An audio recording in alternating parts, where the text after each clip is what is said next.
Welcome to the Sauvignon Blanc. Let's get cracking. So today we're going to talk about Mortal Kombat, the brand new movie that just came out.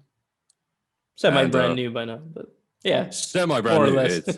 We are back, by the way. Probably should have a little prologue to this conversation because we have been on a vacation. Pete has been to Mars. I've been to Venus. And that's a lie. We've both been very much so working on university stuff, so we've been busy. But it's good to be back. Yeah, I wouldn't call it a vacation. We've been Most working on certainly not. we've been working on our dissertations and Yeah. assignments for uni, and it hasn't been fun, but we're back now. I mean, Yeah. should we actually give some backstory to state that we're both undergrad law students in our final Yeah, year? yeah. So, We're both studying law for some odd reason, and yeah, we're doing our dissertations right now. yeah. You have to hand it in the first draft soon. So That's right. So as you can tell, we've been extremely preoccupied. So it's nice to finally have a break from all of this rubbish and come to here and talk to you guys about the latest stuff that's out. So Yeah. First of all, Pete, how have you been doing? And give us a quick summary. You been good? yeah, I've been fine. Good. You've been fine. I've been fine. Yeah, I've mostly been working, and I've picked up on the side. I've been playing Monster Hunter World. I know, surprising, right? But I actually think it's really good. If you guys like Witcher contracts, and if you would like Witcher contracts to be good, you should play Monster Hunter World. It's really good. It's about preparation and dealing with your surroundings and with the situations you face in creative, effective ways. And there's also really fun grinding system with armor. And yeah, I recommend it if you're into that. Yeah, it looks good. It looks good. I've heard so many good things about Monster Hunter. It's kind of gone crazy actually. But I was gonna just quickly add to this that we've had like a little gap in the market. Not in the market, but there's been a gap of stuff that's gone by. We've had recently Returnal's come out, and in addition to that, there's Resident Evil Village demo, and then the release of Resident Evil Village, I think, is today, is it not? Yeah. Yeah, two games. I've heard really good things about Returnal and Village, not so much. I've heard some critiques of it, but it's pretty good overall. But yeah, I just wanted to fill in that background before we start today's conversation about a movie, not a game, but we obviously talk about everything on the Sauvignon Blanc. But so, Mortal Kombat. Yeah. I am really excited to talk about this because you know what? Haters be haters. I thought this was a good film. And so I'm gonna start you with this, all right? It's the best Mortal Kombat movie we've had so far. Right, but if you enjoy this movie as much as you claim you do, that's not very good praise. The fact that it's the best Mortal Kombat movie so far, unless you're a fan of like the original cheesy one, which I mean that's cool. Which is okay. Which is okay. Well, we also have the animated series, which a lot of true Mortal Kombat fans would have seen as well, and it's way better than that. I mean, they're not even comparable, but. Yeah, and of course, it's better than Mortal Kombat Annihilation, which which is pretty easy. That's a pretty easy thing to do. Some would argue that's all this film needed to do. I would disagree with that, but we'll talk about that later. I'm sure if you're watching this, you know what Mortal Kombat is, but shall we give a little brief overview on what this film does? Because much to my dismay, it's not really telling the story of Mortal Kombat. It's kind of using the characters and putting them in a new context. So I feel like we should give an overview of what it does. Yeah. Well, specifically plot-wise? Yeah, just the general plot. Yeah. Okay, so there's a guy who is a standard human being who's basically he has a birthmark and he is invited to a grand tournament of sorts that is basically takes no place in the film, but that's beside the point. This guy, he is an MMA fighter or a cage fighter. He has a family. He has no other backstory to mention, really. But then he meets a cast of characters that are Mortal Kombatians, and there is an attack on Raiden's temple. And, well, yeah, there's a big fight, and there's a lot of fighting. And Sub-Zero comes up, and he's cool. And then Scorpion comes up later on, and he's really cool. Yeah. And did I miss anything? I think that's it. I mean, I don't think anybody. if You somebody can joke doesn't if you want, but if somebody doesn't know what this film is, they don't think they got much from that. But I'm going to that's fair summarize enough. it even more simplistically. There's a guy who is not technically, what would you say, a Mortal Kombat fighter, and then he gets pulled into this world where essentially there is a lot of fighting between Shang Tsung's army trying to invade Raiden's temple. Raiden, well, not Raiden actually, Liu Kang collects some of the fighters, and they have to learn their inner power to defeat the ensuing Shang Tsung warriors, and that's basically Yeah, the yeah. story. I mean, it's true. What I really wanted to get across is to state that they didn't use the Mortal Kombat lore Yeah, exactly. They used the yeah, characters, and some of the backstories of the characters are similar to how they are in the games and the series, but um, it's a new story with a new tournament, and they add different elements to it that switch things up for some yeah. reason. So uh, yeah, as Josh said, there's a tournament where really skilled fighters beat each other to death. Hence the name Mortal Kombat, um, With a K. and with a K. And yeah, the good guy is Raiden, the main good guy is Raiden, the bad guy is Shang Tsung. There's rules to the world that they inhabit, but Shang Tsung, being the bad guy, wants to break the rules and kill all of the combatants from Earth Realm. That's us. Like Yeah. early. They want to kill them before the so-called tournament starts, so that I think if he wins, he takes over the world or something like that. So that's the story. Yeah. Yeah, exactly. There's so many Mortal Kombat tournaments, and if you win so many, then you can take over one of the realms. And then Yeah. Shang Tsung's trying to basically cheat the system and kill the guys before it happens. That's it. if you That's it. Yeah. that's all the lore that's really explained, though, right? Except from they add some new ideas into it They about add these worlds. they add arcanas Yeah, and change the stories in ways, but we'll talk about later. I think this is a good general overview. Yeah. but let's shift the conversation now to what really Yeah. matters, because plot and story aside, the movie has fantastic characters overall. Most of them are quite well done. And special shout out, I think, to not the main character for hell no, but to Kano. Probably Yeah. steals every scene he's in. No, And then no, you've got Kano does not steal the scenes. Kano carries this film, in my opinion. His back's broken from carrying this film, in my opinion, but he's a standout. well, it's almost like a different writer is writing his lines. Yeah. It's you know, it's like Kano was in a better movie and he got teleported here somehow. But yeah. Okay, I could see why you'd say that.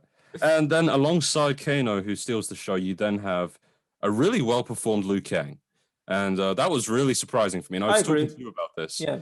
That he really masters the acts and the actions, and he kind of just helms it well. You kind of, it's believable. Like you're sitting there like Liu Kang's kind of a hard character to pull off, I think, without being cringy and corny as well. Yeah, but I think he does, like, the script doesn't help him, but I think as an actor, he did like a really good job with what he had. Yeah. Mm-hmm. So, well, who else do you think was really standing out? Okay, in my opinion, my favorite part of the film is actually not Kano, surprisingly. It's Sub-Zero, 100%. I love what they did with Sub-Zero. I love how they incorporated him into the film. I mean, the performance, there's not much to say because he's masked for most of the time, but he does the physicality pretty well. And then I really like Scorpion, even though he's not in the film very much, unfortunately. Sadly. That's actually my major critique. He should have... God, we'll talk a bit more about plot later. Yeah, I'll bring it up. But yeah, those are my standouts. Kano, Sub-Zero, Scorpion, and then Liu Kang. Yeah. And then sadly, Jax and Sonya are in the movie, and they kind of sidelined and not really that interesting or heartfelt. Yeah, and also their characters, they don't make sense. They act in... What do you mean? Because in the games, Sonya and Jax are supposed to be the realist special forces, right? I find it very bizarre that they're the conduit for the main character to learn about the tournament. I don't feel like Sonya and Jax would be the characters who stumble onto this whole mythology of Earthrealm and the whatever they're called, the whole tournament, and then they just buy into it. They buy it and they're like, okay, this is what's happening. I'm gonna dedicate my whole life to this fucking voodoo bullshit, you know? Like that doesn't seem like Sonya and Jax. I feel like if they would stumble onto it, they'd be like, fuck this. Like this is like some brain damage shit. I'm out of here. But yeah. Yeah, basically, guys, the movie itself was really quite good in terms of its fighting and stuff, but the plot is written by a 12-year-old, and the characters' lines are written by a 13-year-old. They're just chilling in the basement, just yeah. But for Kano, that teenager, he got his older cousin. He got his older cousin to write in the lines for Kano. And he's got like a degree in creative writing. He's like somewhat competent. Yeah, but so more characters. There's Reptile in it, right? He's in it for about 10 minutes. I hated what they did with Reptile. What did you think? Yeah, I mean, to be fair, is it even 100% Reptile? Because they didn't technically say it's Reptile. I mean, they did say Reptile, actually. They said bring out the Reptile or something like that. Well, Reptile's in it for like 10 minutes. He has a big fight scene. He's invisible. He used his cloaking mechanic, and he looks kind of cool, kind of like a mini Godzilla. Like, yeah, but I hate I don't hate that. I get it, but why? Like, I like ninja humanoid Reptile. Yeah. I think that's cool. Like, he's actually one of my I like him a lot within the roster of Mortal Kombat. And I felt kind of sad that they just turned him into this Godzilla brute. Yeah, although it's nowhere near as bad as what they did to Goro. Now, I am personally not a big fan of Goro, so I didn't care. But if you're a fan of Goro, they do him dirty in this film. The thing is, I don't think anyone's a fucking fan of Goro. Like, who? Really? He's just a big guy with big hands, and he's got multiple hands. Well, no, but that's the thing. He's not just a brute. He's a prince. He's a Shokan prince, right? Yeah, I guess.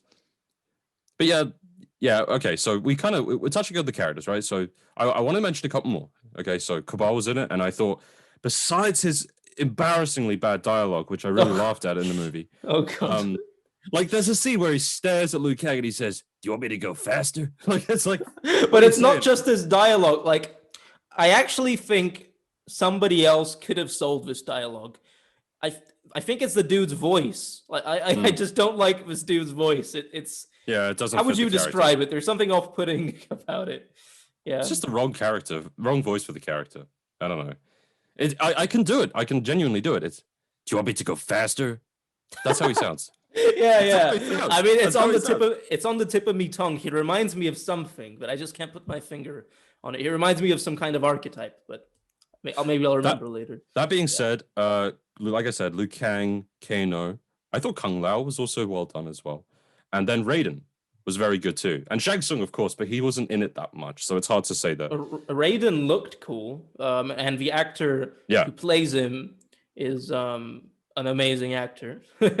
But I don't like what they did with the character. I feel like Raiden is a big dumb dork asshole in the film.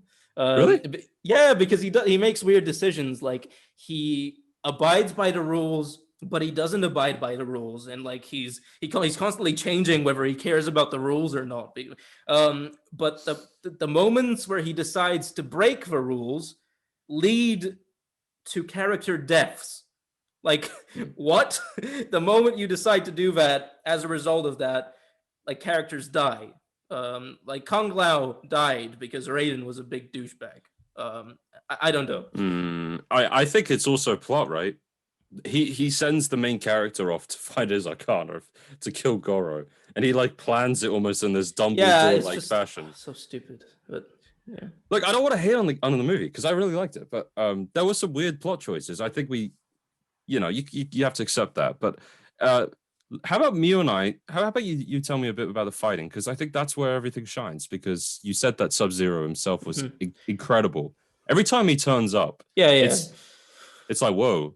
Shit. It's not only that. I think not all the time, but sometimes, especially when Sub-Zero is there, the film has some pretty damn good cinematography and visual. Like, it has a nice visual tone to it. Just the way everything's executed is really nice. It creates a very robust, nice, inky tone. And they also really get incredibly creative with some of the fight scenes. Like, with Sub-Zero again, he even uses moves from the game, like the ice wall towards the end. And he freezes a bullet as it's shot at him in his hands. They do some really creative stuff with the fights, which I really liked. But the thing is, they don't always do that. I feel like some of the fights are also a bit eh, especially because I don't understand why they made this decision, but a lot of the fights are they have shaky cam. You know, they have like not shaky cam, sorry, my bad. They have quick cuts. Like Cuts. they have Mm. like fucking 20 cuts per frame or something like that. And I understand that you don't mind that much, but that is something that bothers me a lot. I hate the look of quick cut editing. And I feel like that ruined a lot of the fights, which otherwise would have been quite spectacular. So I mean, for me, I didn't even notice it. Genuinely. Genuinely. And I mean, I started watching the movie a second time and I still didn't notice it because it's not done in a way that's too obvious, I think. And like, okay, so if you're a film fan, you may think, okay, I like shots to be just consistent and one, maybe a couple of cuts. You're like that kind of person, right? You like your long driven out shots where you can see everything. not necessarily. And I like when they get creative with their cuts. I just don't like quick cuts specifically. That's all. felt like it was just done to illustrate certain change in moves. That was it. It was, it fits it's utilitarian. It fits the purpose of a Mortal Kombat It movie. looks really sloppy though, and it takes actually I think it takes away from the action. You can't really focus on it properly, and it takes away from your understanding as an audience of what is happening in the fight. Normally, the reason why quick cuts happen is because the actors or the stunt doubles or stuntmen who they're using, they can't actually fight. Like they're not very good at the choreography sucks, so they can just cut everything. Like just put a machete through it so people don't realize. But yeah, I don't know. Well, that might be so, but we didn't get enough fatalities. What do you think? We No, had a I think couple I of good think ones. we got a good amount of fatalities. I think I loved the fatalities. I loved that aspect. What I didn't like was that before the fatalities, the fights weren't that violent. I don't know. They felt like a lot of the fights felt like your average PG-13 run of the mill martial arts fights until they went into Mortal Kombat. Um, do you disagree with that? Well, it's the real question you're asking or you're talking about is it actually a Mortal Kombat movie? Like, is it based in the universe of Mortal Kombat? It feels different. It's No, not. no, It's it is a Mortal Kombat movie because he uses the characters. No, No, let that's me hear me out, man. Like okay. what I'm trying to say is instead of it being about fatalities and much more blood, gore, and serious tones like the games are, it's definitely a movie that's more about the action and adventure, isn't it? So it's how could you encapsulate all of the Mortal Kombat norms into an action and adventure movie? It's difficult, I guess. No, it's not. Like if it's already an action adventure, Mortal Kombat. I think it's incredibly easy to do it. Plus, the NetherRealm have proven with their in-game cutscenes that they can do some pretty dope stuff. Like they can clearly do a story in the Mortal Kombat universe, and I think I think in this movie there's a stark contrast between stuff that is really cool and stuff that is shit. And Sure. always the cool stuff is all of the Mortal Kombat stuff, basically. All of the Mortal Kombat characters, and once the fatalities come in, the implication of the tournament, all of that is great. And the rest is the film. And the film is just a run of the mill PG-13 Right. martial Okay. arts film. And I think that's shit. And I don't understand. Well, sorry. I don't understand why they did that. Like they could have easily Okay. included NetherRealm more in the process and made something that is entirely Mortal Kombat. Because right now, this film seems like a bastard middle child of some sort. It's not really for Mortal Kombat fans, in my opinion, and it's not. What? Whoa. I don't think it's for Mortal Kombat fans. It is. It like Nah. it. I think it doesn't portray the characters in a most of them in a proper fashion. They're written in a really shitty fashion. It changes the lore where you don't have the tournament anymore. And when the tournament does happen, it's not really a tournament. It's like some montage of fight scenes. And the like I said, the lore is just completely different. So I don't think it satisfies the core fans of Mortal Kombat. It even does, like I said, stuff with Goro, for example, where it kind of disrespects the characters, in my opinion. So I personally don't think it's for the fans, really, or fans won't love it. And it's not really for new people either, because it's a really basic PG-13 film. So it feels like a film which which wanted to take risks, but it didn't, and I don't understand why. The most obvious thing to assume is that it was the studio. They wanted something that they could for sure market, but Yeah, I also feel like maybe the director, I don't know, he wanted to do his own thing or something, and I think that's what castrates or sterilizes the film. Well, it's a shame because I was really about to agree with you and say absolutely. You made a perfectly sound point, and I was like, yeah, that's actually it. When you just started talking about how a lot of the actual film itself is shite, and the Mortal Kombatian stuff is great.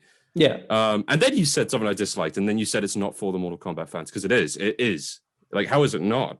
I mean, you've got Sub-Zero, Scorpion actually being realized. But just putting the characters in there doesn't mean. Hang on.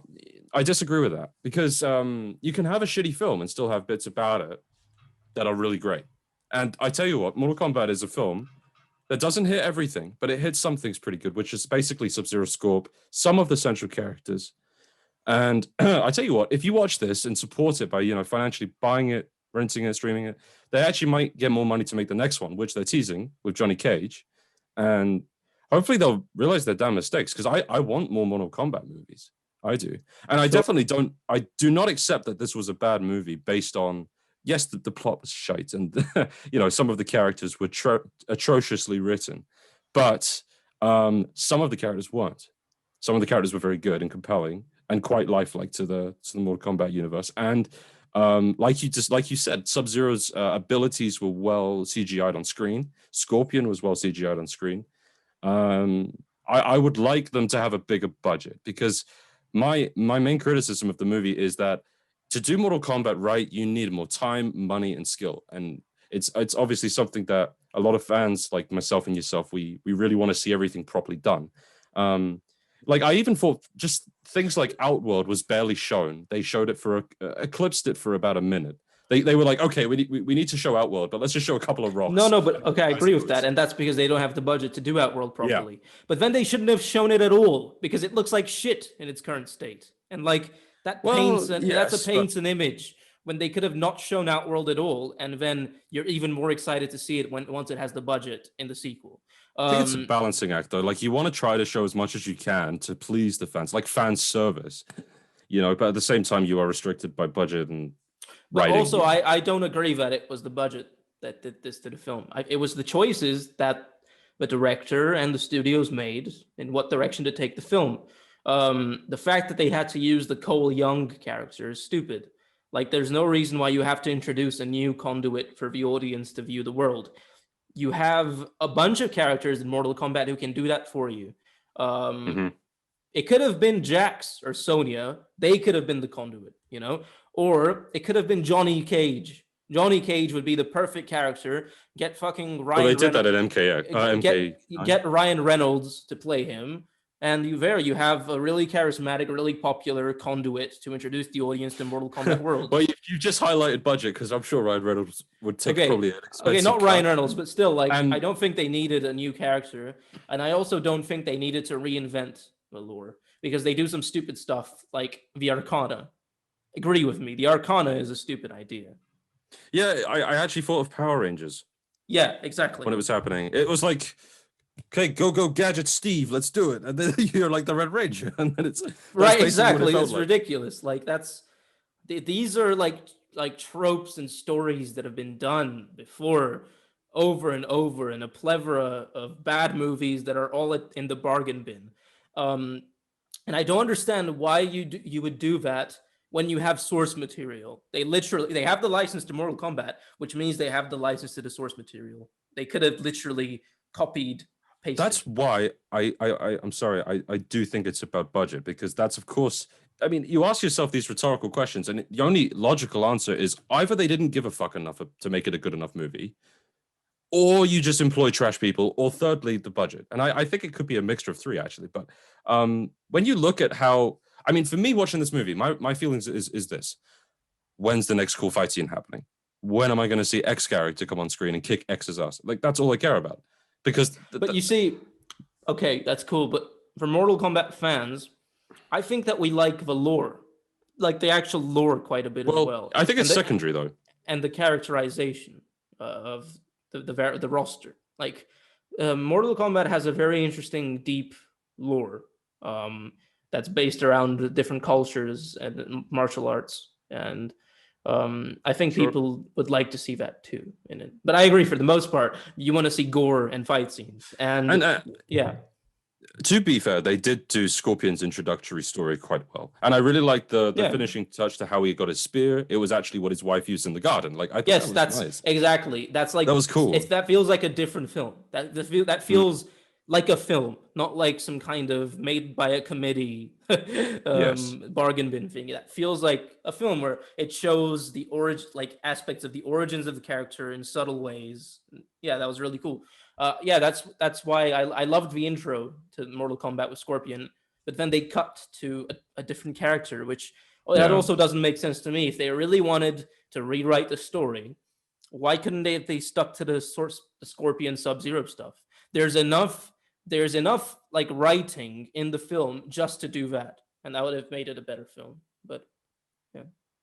Okay. Well, I think we've covered a little bit more so than we probably should have done on plot and stuff, and problems. But maybe we could turn our attention to a bit more about what we'd like to see in the future for this franchise, because they're talking about Johnny Cage coming in for a second movie. That's basically it. 100%. Yeah. I mean, for me, that's just a clever way of saying, look, if this movie's well received, we're going to make a second one, and this is what we definitely will include.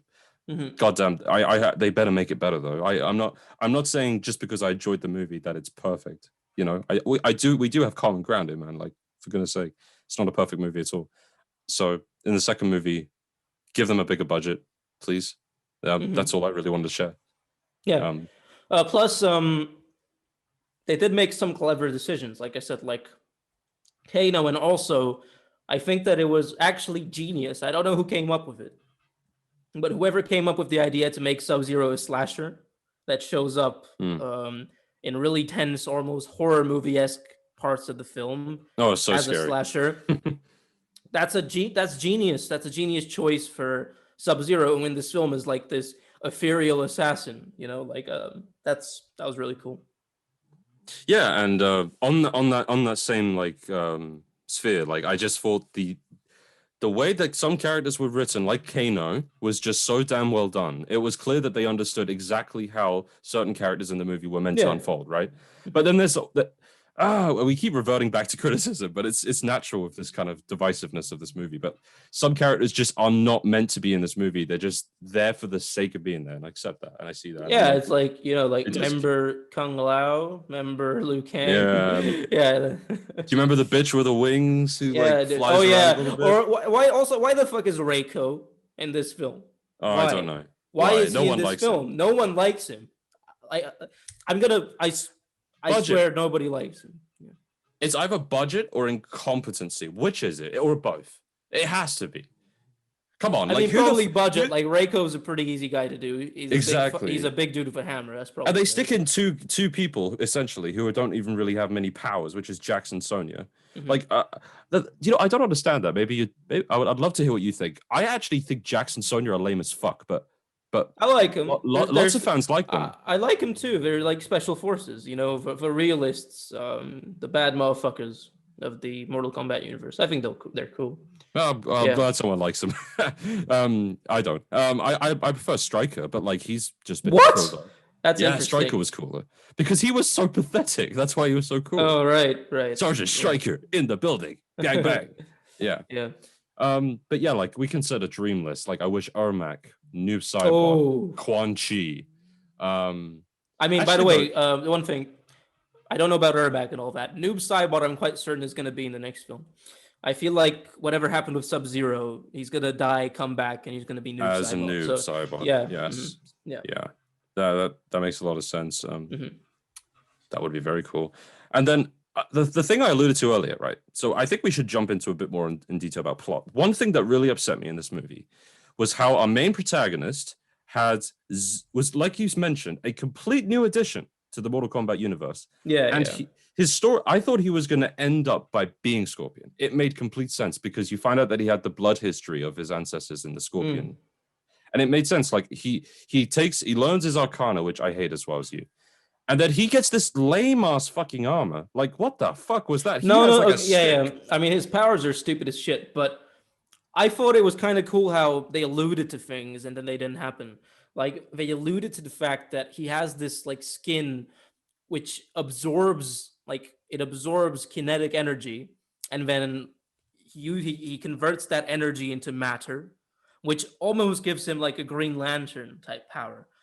But instead of doing that, I mean, they show you the potential for that, and he makes fucking sticks. And then he never uses that power again. He's just a stick guy after that, which is stupid in my opinion. It makes it even worse like that. I Because mean, if he could absorb energy and then turn it into matter, that opens up a lot of cool stuff. But yeah, also the fact that he's just not a very compelling character is a bit yeah, difficult he's like to get on board with it, you know. he's a brick. He's like the rugged family white guy, like in films. Yeah. I was also very surprised that they killed Kung Lao in this movie. I didn't think Me that would too. happen. So he's one of the strongest characters in the Mortal Kombat. Like literally one of the fucking strongest, by the way, in terms of like the storylines for the games. And he just gets killed by Quan Chi from what supposedly kill. You never know with Mortal Kombat, but was that surprising for you? Yeah, yeah. I also was surprised they killed Kano, given that Oh, he's the fucking best part of the film. But I felt like they just had to do the fucking joke with the garden gnome at the end. no, what they had to do is they had to set up this whole storyline with Sonya. She's ostracized for not having the mark, so she has to get it somehow. But yeah, yeah, the marking system was a bit of a shame. yeah. It also never explained how does it choose who gets the mark, besides the fact that it gets passed down. What constitutes the original person who got it? Is it ancestry or is it capability? Is it honor? What Random.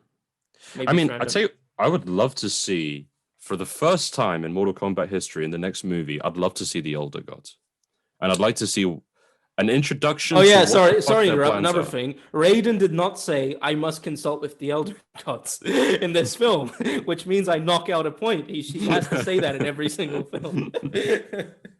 Okay, sorry. No. So yeah, I think we've basically kind of summarized a lot of the main issues with the movie and some of our things we enjoy. And I disagree with some of your things though, but because ultimately I think this movie does deliver in the fact that for a Mortal Kombat fan, you will not be disappointed. That's the important word, is disappointed. You'll be entertained and you'll be kind of excited to see them put on screen in this new way that you haven't seen done that well before. So that's where pretty much only where I disagree with you, to be honest, mate. Like, your critiques are sound. I completely think this movie could have been much better, It's a shame, but I do think as a Mortal Kombat fan, you could still be disappointed. That's my opinion. I don't know. There's potential. There's potential to be disappointed. Okay. If you're like religiously a Mortal Kombat fan, and to the extent that you actually love and understand all of the lore, you've been a fan for goodness knows how long, you might find this film insulting, actually. But I think it's unlikely because most of us just want to see our characters, that we used to main. Right. Yeah, exactly. I used to main Scorpion, and he was in this movie for what, 10 minutes? God damn, I was sad. I mean, he's not one of my favorites or anything, but I do prefer Sub-Zero over Scorpion, so I'm glad he got more in this movie, he was so cool. Yeah, he was respected in this film, Sub-Zero, definitely. Yeah. Because I agree. I would love to see Ermac. I'd love to see Kenshi. It would have been cool if instead of Cole Young, if we had Takeda, right? I think Takeda instead of Cole Young could have been cool, but whatever. Yeah. I mean, yeah, it's also weird to see Shang Tsung and not Shao Kahn, because the rivalry between Outworld and Earthrealm was more so well displayed by Shao Kahn, because he was the one who like wreaked havoc. But I think that is budget. I feel like having a sorcerer who makes lights. Yeah, because it's Shang Tsung is more of a mischievous kind of not assassin. He's more like he's just like Littlefinger from Game of Thrones. He's not really that kind of person who wants to declare war.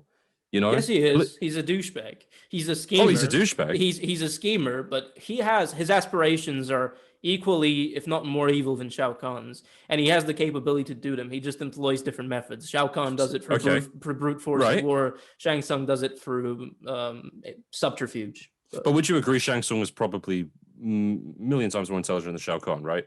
Yeah, quite objective. So why the hell would he lead all these guys into battle in Earthrealm, lose, everyone dies? It just doesn't seem logical for Shang Tsung to do something like that. Unless well, yeah, but that's no. But that's also because of the plot. Technically, it makes no sense that the heroes rallied at the final moment and beat those characters. These Kano, Sonya, whatever, all of them, they're newbies by that point. Yes. The only seasoned ones are Liu Kang and Kung Lao. You know, it makes no sense that they suddenly found their inner power and beat them. You know, like from Shang Tsung's perspective, they should crush them, and he even manages to beat like Kung Lao. You know, like he even sends Goro at one point. Goro should not be beat by Cole Young. That's ridiculous. Oh, yeah. It sounds bad when you hear it back to you. Cole Young. So to conclude on my thoughts, basically, I think this movie was essentially a cash grab in some regard, and I think that they lacked budget, they lacked ideas, they actually executed some things quite well, like Sub-Zero, etc., etc., etc. But Scorpion, I think that I don't really think this is the start of a trilogy that will improve, because the more I think about it, I do believe that this movie was just what it was. You know, it's not trying to set the stage for Mortal Kombat becoming a great franchise or anything, which is disappointing to think about. I just can't see it now. Which is, I mean, I hope they figure things out. I'd like to see more, because I do think, I think really the main issue was with decisions made. I feel like the team itself can be talented if they are pointed in the right direction. You know, if they had somebody with a vision who is not a moron, helming everything, managing everything, I feel like they could make a really great Mortal Kombat film. Really, what they should do is get what's his name, Ed Boon, or the team from NetherRealm to like kind of give them a little bit more to work with, and that could be really cool. Although I'm sure that's not going to happen because they're probably working on the new game. They don't care about the film, so yeah. And well, I definitely think it was not. What do you think is the best Mortal Kombat story we've had so far? If you can name one, actually. But the story in Mortal Kombat X, 10 or 9. 9 is great. 9 is a classic. I like 9. 9 is a classic, but I liked 10. I did enjoy what they did with 10. I actually 10 got me to a point where, because I hadn't really, like, there was a big disconnect between when I played 9 and 10. Like, I grew up since I played 9. Yeah. But Mortal Kombat 10 got me to a point where I was excited for a new Mortal Kombat story. And then, for me, they dropped the ball with 11 and Aftermath. But I liked 10. So, yeah, 10 and 9 for me. How about you? 9. I agree with you there. Yeah. And I think that 11 had potential, but I really didn't like Kronika. I really just didn't like she's a horrible villain. She's a horrible villain. Yeah. I didn't like the voice acting. I didn't like her general boring ideas of. She was just a very uninteresting character. Yeah, I agree. But they made some great characters in MK11, like what's the Sand guy's time travel dude? Oh, he was great. Garrus. Is cool. He's like a classic henchman, but he's a compelling one. He's really interesting. Yeah. I liked Garrus a lot. I like how you just kill him and he just comes back. No, I mean, they did an incredible job with lore design, new characters. It's just the overarching plot, I feel like could have been more inspired. Yeah. I think we're hitting a really important question. Will there ever be a good story? Yeah, like not just good lore. Will there ever be like another good plot within the Mortal Kombat universe? Yes. Because, like, you could say what you want about 9, but it was quite simple. You know, it was a tournament. Exactly. You know? I feel like that's what people don't understand. Okay, the DNA of Mortal Kombat is gore and martial arts. Okay. But, like, in order to make a good film or property or story, you need more than that. You can't just take random bits of lore, put it in a bloody setting, and say goodbye. What you need is to embrace the soul of Mortal Kombat. And what is Mortal Kombat? It's a B movie.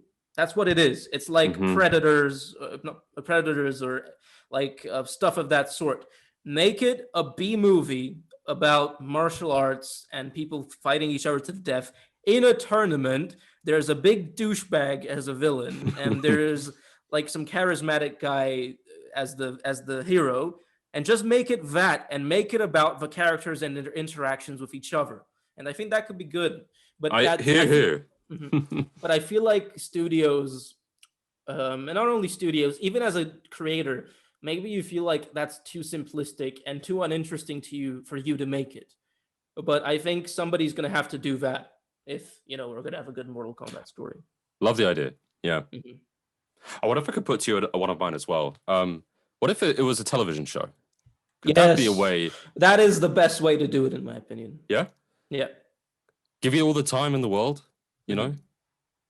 Yes. Because you should do it. I don't like. Okay, I'm not the biggest fan of Marvel films, but you should do it in a similar vein to Marvel films. But if the films were TV shows, Mate. So you would do it like where you'd have not just one character, because that's too much time. Pick a selection of characters and have their stories happen like in a parallel fashion, and then meld them together in one season, and then move on. What? I have such a good idea. What? What if, imagine this, Netflix, so Mortal Kombat. Every episode is a character, and it's their story, and it's That's their happened story. before. Machinima. Yeah, exactly. It works perfectly. And then at the end, you have the tournament. It's so easy. Yeah. But Everyone think wins. you need more episodes for one. Yeah. I feel like it should It be needs multiple seasons, I think like it should be a selection of characters per season, and their Yes, stories initially start separately, and then they converge, and at the end you expand on the lore. Second season as well, and then towards the end you have like the big tournament that happens, and you already are intricately connected to all of the individual characters and the cultures they come from. And that would be really like cool. Take Melina for example. We understand that she had like this incredibly interesting how she came to be who she was with Shao Kahn. And anyway, so like imagine learning all that in detail and seeing it visually, and then you can do that with every character, and you could even see some of their arcs where like they turn good or evil, because there's all Mortal Kombat is about in some sense is about whether you fight for the Earth realm or fight for power and self-interest. Like it's all about that underneath. It would be so cool. Like it would be so amazing. I'd love that. Yeah, that would be amazing. However, I don't think it should be Netflix. I don't know. It should be somewhere else. Yeah, it shouldn't be Netflix. Oh god. Because if it's gonna be Netflix, they're gonna be like, it's a rated R TV show. No. Okay. Make all the characters, make them say "fuck" and like put like tits and people doing drugs, and like put it like make it all about that. Make it adult. Hang on, man. We might get the combat. The outfits from Mortal Kombat 9 then, though. Like Jade, Katana, and Melina all in like the really tight. Yeah, I think they should keep that. I don't think the costume should be reworked at all. Unbiased opinions. Yeah. So that's a nice little thing. I didn't think you and I would discuss. I love that. That would be a TV show. It seems obvious to me. Mortal Kombat is the thing that is made for a TV show or a mini series. But you can't really do a film properly, can you? Yeah. So like that's another thing. Like so like that's why again I started out by saying you can't rip on this film, because it's just, how the hell do you make a Mortal Kombat film where there's, it's about fighting for goodness sake, and the lore is just not well clarified. There's a lot of gaps. The way to do it is to make it about one singular character, and maybe a few of the other ones pop up. Like you can make a film called Cage, and it's just about Johnny Cage. Then less people watch it though, because only Johnny Cage is in it. I hate Johnny Cage. Is that true? You're right, because there is with Mortal Kombat fans, there's great variation between what characters you like and don't like. Right? Yeah. But I was gonna say like it works for stuff like it works nowadays, like for Joker. I'm not saying it should be like Joker, but just have the character and make it a character piece. But it's funny actually. I almost feel like they would make the television show first, and then they would make a movie like this, but better. Like focusing on this cold guy or whatever. Like Yeah. So yeah. Anything else you wanna hover over us? What do you want to talk about? Some of the cool stuff they did, which were nods to the games, like I said, like Sure. Sub-Zero and Scorpion in their final fight.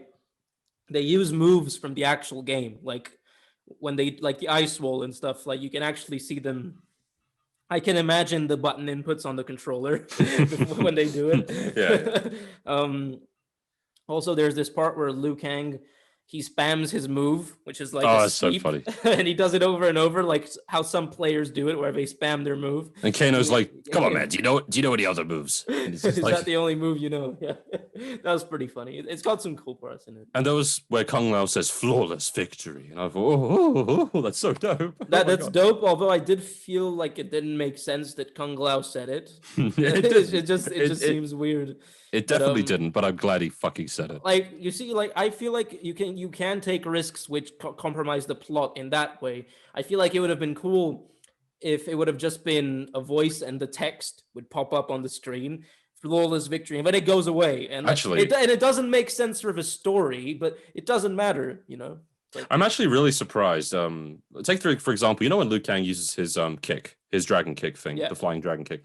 I was really surprised. Just this never happened through the movie where they put up the health bars and they put up them on a side. Like like how it is in the game. Why didn't they do that? Like I would have done it. Because this is why why game movies suck, is because nobody has the confidence to try this, because for some reason I think that there's a lot of false things that people believe in the movie industry. And one of those false things is that a movie could never be executed in the way a game can, and it has to follow the recipe that movies follow. I disagree with that, and you can't disprove my point because nobody's tried it yet. If you would make a film which works like a game, but you added filmic elements in terms of how you edit it and cut it and put everything together, that could be really cool as a fun visual experience. But nobody wants to try that because they think, no, well, you have to have characters and you have to progress the plot in this way, and so who's that? I don't know. It kind of sounded like not purposely, it kind of sounded like John Mulaney. Yeah, it did actually. Yeah, the comeback kid. So last question from me: is this the best movie game adaptation we've ever had? You know what? Unfortunately, I think it might be. I think it might be. Yeah. Because all I can think of right now, off the top of my head, you can add to the list. We have Assassin's Creed Hitman. Is there anything else? Both of those were like horrible. Both of those were really horrible, and that sucks because I feel like both, maybe not Hitman, but I feel like Assassin's Creed is very fine tuned to work as a movie. Actually, I don't know how they fucked that up. You know what? They just didn't do Ezio. It doesn't have to be Ezio, but yeah. I mean, it's easy. It's easy if you do Ezio, of course. Prince of Persia. That one wasn't terrible. Well, they also done Tomb Raiders. I haven't watched them because they looked like shit. But sorry, not Tomb Raider. I meant to say Resident Evil. I was just recently playing. Oh, the Resident Evil films are horrible. Yeah, they're bad. They're really bad. I've seen them too. They're bad as fuck. I don't know. No, I think this actually might be the best one. Yeah, this is it. That's okay. Maybe that says something. Maybe that shows promise of some sort. Maybe the second film can be good. Yeah. I mean, they are definitely making it. I feel like they have made money. They're doing quite well. I saw some reports on some. I can't remember actually, but I don't want to misquote. But they're doing well. They've made some money on this movie. At least returned their overhead and costs. But I hope it makes money because of what's currently going on in the world. That this movie will see people's screens either through streaming or whatnot. However, I don't understand why these batch of movies are doing HBO Max. HBO Max, I feel like, is a bad choice to put it on to reach the most people. Because HBO Max has very limited availability. Don't you want to reach as big? Like that's why Netflix is cool, because they're everywhere. But these just off topic. I don't know if you've thought about this, but it does concern me because these streaming companies take obviously a significant cut of profits from films, and the way that they pay for licenses, et cetera, like there isn't an easy way to get your movie online without, let's say, having another, what would you say, a publishing company get behind you and charge you. But no, from what I've understood, Netflix actually are pretty good. in the way their deals are cut. Plus, it isn't for the moment. In the future, there's plenty of room for them to become douchebags. But at the moment, it's in the streaming service's interest to make good deals so that they can get more filmmakers who make good films on their platform. Because I feel like streaming services want to replace cinema. And the only way they can replace cinema is to slowly get to the new normal where new movies done by good publishing companies and by good directors come out on their platforms early, like the earliest. And so it's in their interest to make good deals for now. So, yeah. Hopefully it stays that way is what I'm saying, I suppose. Yeah. Well, I don't know anything about HBO Max, though. Yeah. All I know is you have to use a VPN for anyone in Europe to be able to access it. Yeah, which is ridiculous. Yeah. And, I mean, there aren't that many competitors to Netflix still. It's still weird. Disney Plus is kind of in HBO Max, Hulu. Disney Plus is kind of making us. Kind of. It doesn't have a lot of good shit on it. But. Is it a library, though? Because it feels more so like you have certain things on there. It's not really a library. It's only Marvel licensed films. Marvel, yes. And Disney. Everybody loves Marvel licensed stuff nowadays, so I'm sure they can do well. Actually, before we conclude the episode, did you by any chance see the trailers to the new? Well, not the trailers, the announcements of the new Marvel movies they're creating. I'm just curious. Yeah, I seen that. Anything you're excited for? There actually was, but I can't remember what right now. Were you excited for anything? Let me know. Yeah, sure. I think it was just a couple of names. There was the new Thor movie that's coming out. Yeah, that's still gonna be done by Taika Waititi, right? I believe so. So therefore, it should be probably, it's gonna be great. Yeah, it should still be in the theme of what we've had, which has really been a nice change. Mm-hmm. And I'm not too interested in the movie that's coming out in November. I've forgotten. It's a martial arts like movie. I'm not convinced Marvel will do anything good with that, but we'll see. Before I find the movies I'm interested in, Loki. I'm super excited for the TV show Loki. I think that's gonna be fucking great. But yeah, they didn't talk about it, but yeah. In terms of movies, so you're not interested in that. Actually, that's the one I'm interested in. The Shang-Chi and the Legend of the Ten Rings. I think that looks really interesting. I don't know. That doesn't seem fitting. We're talking about Mortal Kombat, and I'm just like, I want to watch this Kung Fu Wanju movie, but it doesn't seem like it's gonna. I don't know. I'm not. That's the one. Those are the ones I'm interested in. Thor and Shang-Chi. I don't know. It has an interesting look to it. I don't know. I'm just not convinced. That's all. But we'll see. There's a Guardians of the Galaxy 3. I'll probably watch that. Who doesn't want to watch Guardians? It's always good. And what was else? Is there anything else? Yeah, I'm not too excited though. That's basically my. Yeah, me neither. Not particularly. But then again, I've put it down to the. Oh, and another thing I'm excited for, but this is also they didn't talk about it. But this is a TV show, Moon Knight. I feel like Moon Knight is going to be great. I heard of this. Yeah, because I talked about it in one of our episodes. You did? Back. Yeah. I googled it and it came up Moonlight. Yeah, that's another film. That's another film. Yeah. All right. Well, shall we wrap up? Because I think we talked about everything essentially, and we really kind of nailed down the problems with the damn film. But we also, I hope at least I convinced you in some part why this film is still worth anyone's time. Well, again, it's technically the best. Video game movie that's worth checking out. By the way, I still think the film is worth checking out. I just don't think it's worth rewatching or pondering too much. Don't buy it. Yeah, don't buy it on Blu-ray or your AK Tele or whatever. Yeah. But to conclude, I would give it a 7.25. Fuck me, that's a high score. I'm a bit generous as well, but for me, because of the general relationship with Mortal Kombat, for me, it was a 7.25. The 2.75 is criticisms. Uh-huh. Yes. I don't know. I'd give this film like a 5.8. Wow. That's harsher but I expected that, I suppose. Yeah. 5.86. That's my score. Could you explain the 6? No, it just sounds complex, and I was just people assume I did the math somehow. Yes. All right. Well, thanks for joining for this episode, and please again, if you are still listening, anyone listening, go follow us on Instagram, and we'll have we're back now, so we'll have a new selection of episodes we're going to be posting. Yeah, we have a few left. We're not going to say what they are yet, but yeah. Shit's coming. Peace.